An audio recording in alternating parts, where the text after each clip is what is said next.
তো রাত্রেবেলা আমরা বেরিয়ে গেছি। হ্যাঁ, রাস্তা পুরো অন্ধকার, কয়েকটা গাড়ি যাচ্ছে। আমার চলুন বেরিয়ে পড়ি। এখন বাজে রাত 10:30। আমরা এসেছি পেট্রোল পাম্পে পেট্রোল ভরতে। বেরিয়ে পড়লাম পুজো মণ্ডপ ঘুরতে যাওয়ার উদ্দেশ্যে, মায়ের দর্শনের উদ্দেশ্যে। কারণ অনেক দিন হলো, মহালয়া হয়েছে, আমাদের বেরানো হয়নি, কয়েকদিন হয়ে গেল। তো আমরা ভেবেছিলাম যে যাব, আজ ত্রয়োদশীর দিন ফাইনালি সেই প্ল্যানটা সাকসেস হলো যে আমরা আজকে যাব পুজো মণ্ডপ ঘুরতে। আমরা যাচ্ছি কল্যাণীর ঠাকুর দেখতে, যে এখন যেহেতু ভিডিওতে খুব ট্রেন্ডিংয়ে চলছে কল্যাণীর ঠাকুর, তো ভাবলাম যে যাই ঘুরে আসি, আমাদের কাছেও হবে। আমরা যাচ্ছি বাইকে করে, প্রায় 2 ঘন্টার মতো রাস্তা, খুব একটা কাছেও নয়। তো চলো আমরা সবাই মিলে ঘুরে আসি। সবাই মিলে বলতে আমি, আমার সোনা মাম্মা আর সোনা মাম্মার পাপা। তো আমরা কৃষ্ণনগর ক্রস করবো, রানাঘাট ক্রস করবো, এগুলো তো তোমরা জানোই। তো এগুলো ক্রস করতে হবে আমাদেরকে। আর আমার প্রচণ্ড পরিমাণে খিদেও পেয়ে গেছিলো, তো কিছু তো খেতে হবে। সেই জন্য আশেপাশে ভালো একটা রেস্টুরেন্ট বা ধাবা আমরা খুঁজছিলাম, যেখানে আমরা স্টে করে কিছু খাওয়া দাওয়া করতে পারি। তো চলো ফাইনালি আমরা দেখতে পেয়েছি সামনে একটা রেস্তোরাঁ, তো সেখানেই আমরা একটু খাওয়া দাওয়া করে নেব। তো চলো, ভেতরে পরিবেশটা ভীষণ ভালো লাগলো। একটা মজার ঘটনা কী হয়েছে জানেন, আমরাই লাস্ট কাস্টমার ছিলাম ওই রেস্টুরেন্টের।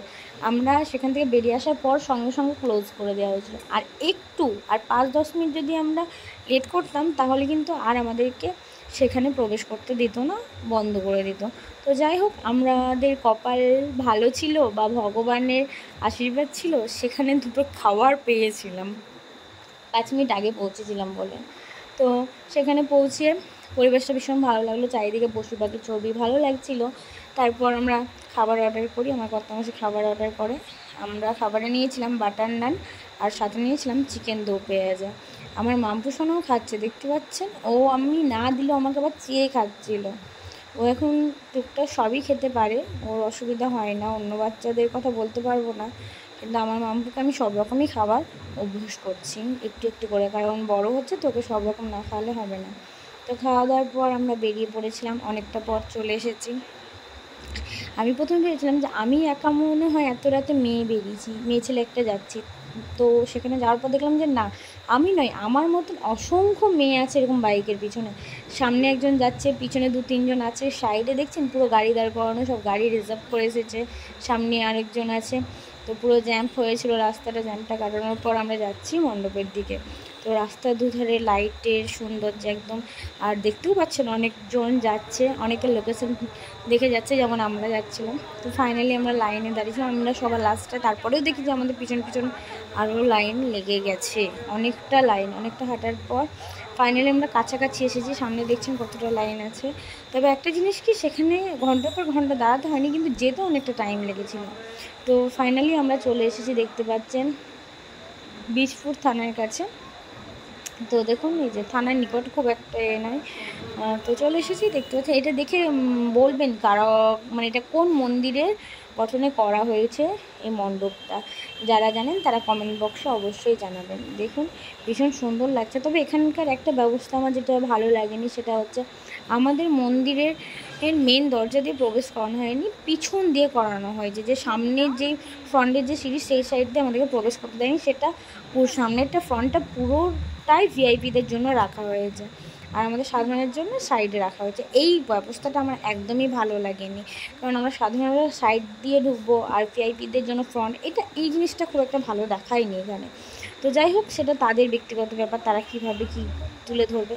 তবে মণ্ডপটা সম্পর্কে আমি ব্যক্তিগতভাবে বলবো, মণ্ডপটা ভীষণই সুন্দর হয়েছে, কিন্তু ব্যবস্থাটা আরেকটু যদি সুন্দর করা যেত তাহলে ভালো হতো। কারণ আমাদেরকেও, সাধারণ মানুষদেরকেও একটু সামনে বা মধ্যে দিয়ে যাওয়ার ব্যবস্থা কিছুটা হলেও রাখতে হতো। আমরা বেশি চাইছি না, সামান্য কিছুটা। তো যাই হোক, ওরা যেরকম ভালো ভেবেছে সেভাবে রেখেছে। তো আমরা সাইড দিয়ে দেখতে পাচ্ছি, আমরা সাইড দিয়ে মাকে দর্শন করছি। তো মায়ের মুখটা ভীষণ সুন্দর হয়েছিল, মণ্ডপটাও ভীষণ সুন্দর, কিন্তু ব্যবস্থাটা একটু ভালো করলে হতো। তারপরে চলে এসেছি এই যে লুমিনাস ক্লাব, যেটার জন্য আরও আসা। দেখতে পাচ্ছেন আমার পিছন দিকে ভীষণ সুন্দরভাবে সাজানো হয়েছে মণ্ডপটা। তো চলুন আমরা ধীরে ধীরে সামনের দিকে যাই। এই যে খুব সুন্দর লাগছে দেখতে। আর ভিড় দেখছেন, ভিড়ও প্রচণ্ড পরিমাণে, পুলিশ চারিদিকে। এখানে মাকে পুরো টোটালটা যে গয়না পরে আছে মা পুরোটাই সোনার পরানো হয়েছে, সেই জন্য হয়তো এত পুলিশ পাহারাতে রয়েছে। তো যাই হোক, আমরা যাব মণ্ডপটা বাইরেটা যতটা সুন্দর ততটা সুন্দর ভেতরটা আমার ব্যক্তিগতভাবে আমার লেগেছে। বাইরে যতটা সুন্দর ভেতরটা ততটা সুন্দর, আর এদের ভেতরে যাওয়ার ব্যবস্থাটা আরও বেশি সুন্দর।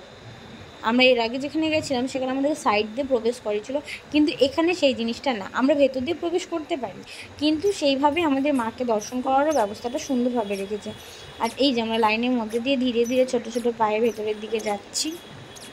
তো চলো তোমরা, আমার সোনামাটাও হাঁটতে হাঁটতে যাচ্ছে, আমরা তিনজন মিলে একসাথে এই প্রথম ঠাকুর দেখতে পেয়েছি, আমাদের ভীষণ ভালো লাগছে। তো এই ফাইনালি আমরা ভেতরে চলে এসেছি। দেখতে পাচ্ছি ভেতরের ব্যবস্থাটা, কারুকার্য আমার তো ভীষণ ভালো লেগেছে। বাইরেটা যতটা সুন্দর ভেতরটা আরও বেশি সুন্দর লেগেছে।